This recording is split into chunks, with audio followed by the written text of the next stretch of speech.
Aujourd'hui et depuis de nombreuses années, les gens se déplacent et vivent une grande partie de leur temps dans leur voiture. C'est du temps qu'ils ne donnent pas à leurs parents vieillissants, à leurs enfants. Les familles se disloquent, on a le temps de rien parce que, au lieu d'être avec sa famille, on est dans les embouteillages.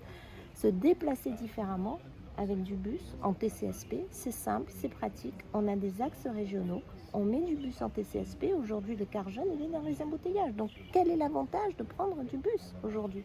Donc, TCSP, au lieu de prendre 3 heures, vous prenez une demi-heure ou 1 heure, c'est 2 heures que vous donnez à vous-même pour les autres. C'est concret. En plus, nous avons le ticket de bus avec une gratuité, la présidente l'a annoncé. Ensuite, les gens disent aujourd'hui, et ils ont raison, nous, ce que nous voulons, c'est, on sait qu'on n'aura pas des casataires partout, on aura 1 million d'habitants. On ne pourra pas accueillir tout ça avec des casataires. C'est les immeubles. Mais quand les gens regardent les immeubles qui sont construits, est-ce que vous pensez vraiment qu'on a envie d'habiter dans les immeubles?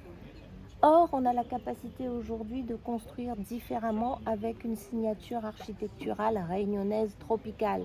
On a une école d'architecture, on a des jeunes gens et des jeunes filles qui font des études, ils reviennent au pays et ne peuvent pas travailler. Eh bien, allons créer ces immeubles que dans d'autres pays on crée, qui accueillent, où on n'a pas chaud, où l'air rentre, où on a la vue sur la mer, où on a la vue sur la montagne. Aujourd'hui, on est dans des boîtes en béton, on voit ni la mer ni la montagne, on profite de rien, le stress monte et c'est une catastrophe.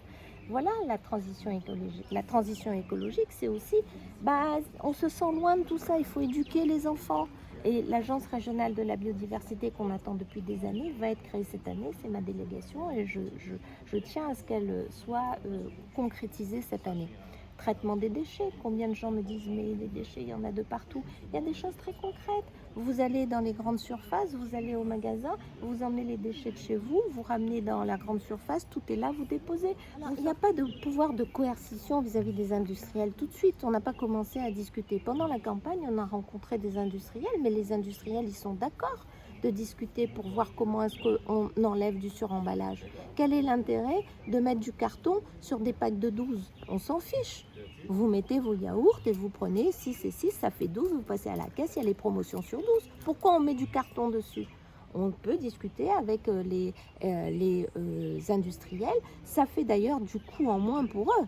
Peut-être des choses en moins à gérer. Donc le suremballage, c'est une stratégie. Encore faut-il la porter. Or, si ça n'a pas été porté depuis toutes ces années, les gens ne font pas. Donc on est aujourd'hui sur la consigne. On peut faire la consigne.